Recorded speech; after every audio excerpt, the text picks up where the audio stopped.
The Highway Code is published by the Department for Transport and is licensed under the Open Government Licence version 3.0. For more information, click on the link in the description below.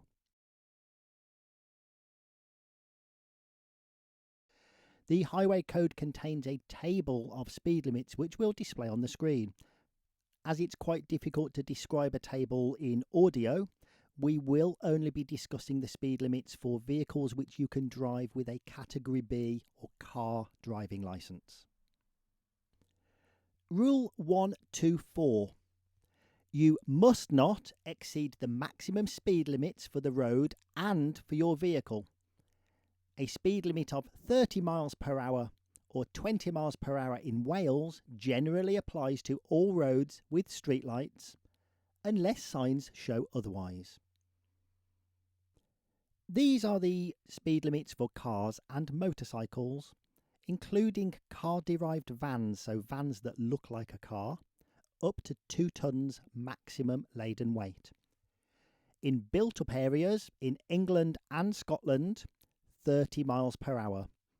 Built-up areas in Wales, 20 miles per hour. Single carriageways, unless signposted otherwise, 60 miles per hour.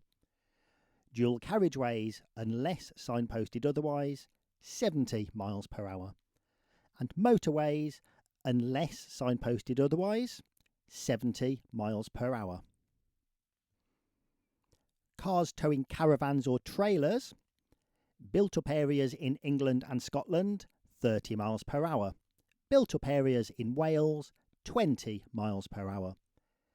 Single carriageways, 50 miles per hour instead of 60 miles per hour. Dual carriageways, 60 miles per hour instead of 70 miles per hour. And motorways, 60 miles per hour instead of 70 miles per hour. And remember, if you are towing a trailer, you are not allowed to use the right-hand lane on a motorway which has 3 or more lanes. Motorhomes or motor caravans less than 3 tonnes maximum unladen weight. Built-up areas in England and Scotland, 30 miles per hour, and built-up areas in Wales, 20 miles per hour. Single carriageways, 60 miles per hour, the same as a car. Dual carriageways, 70 miles per hour, the same as a car. And motorways, 70 miles per hour, the same as a car. Just as a side note, if you have done a self-build motorhome that is actually still registered with the DVLA as a van, then you are subject to the van speed limits, not motorhome or motor caravan speed limits. Motorhomes or motor caravans over 3 tonnes. Built-up areas in England and Scotland, 30 miles per hour, and built-up areas in Wales, 20 miles per hour. Single carriageways, 50 miles an hour instead of 60. Dual carriageways, 60 miles per hour instead of 70. And motorways, 70 miles per hour. And goods vehicles not exceeding 7.5 tonnes. So essentially we're talking about small lorries and vans such as a Mercedes Sprinter or Ford Transit. Built-up areas in England and Scotland, 30 miles per hour. Built-up areas in Wales, 20 miles per hour. Single carriageways, 50 miles per hour instead of 60 for cars. Dual carriageways, 60 miles per hour instead of 70 miles per hour for cars.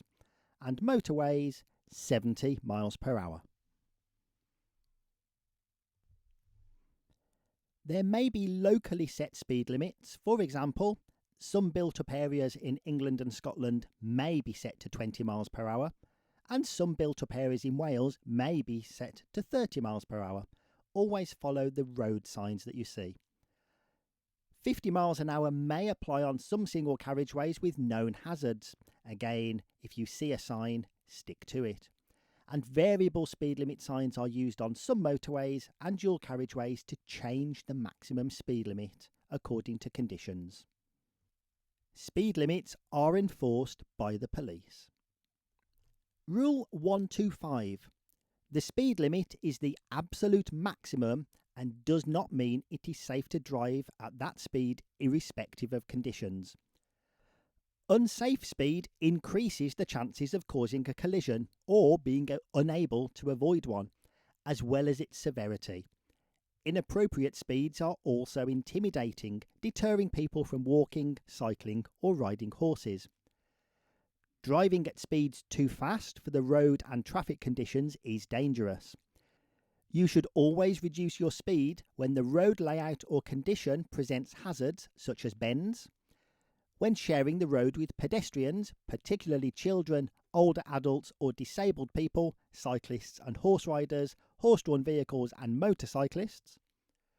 When weather conditions make it safer to do so. And when driving at night, as it is more difficult to see other road users. Rule 126. Stopping distances. The Highway Code does have a table of stopping distances at different speeds for 20, 30, 40, 50, 60 and 70 miles per hour. We're not going to discuss those here, as it's generally accepted that the 2-second rule, or the 4-second rule in wet weather, is a good alternative to having that knowledge. You should leave enough space between you and the vehicle in front so that you can pull up safely if it suddenly slows down or stops. The safe rule is never to get closer than the overall stopping distance. Allow at least a 2-second gap between you and the vehicle in front on high-speed roads and in tunnels where visibility is reduced. The gap should be at least doubled to 4 seconds on wet roads and up to 10 times greater on icy roads. Remember, large vehicles and motorcycles need a greater distance to stop. If driving a large vehicle in a tunnel, you should allow a 4-second gap between you and the vehicle in front. If you have to stop in a tunnel, leave at least a 5-meter gap between you and the vehicle in front. Tailgating is where the gap between you and the vehicle in front is too small for you to be able to stop safely if the vehicle in front suddenly brakes. Tailgating is dangerous, intimidating and can cause collisions, especially when driving at speed. Keeping a safe distance from the vehicle in front gives you time to react and stop if necessary. Dangerous and careless driving offences, such as tailgating, are enforced by the police.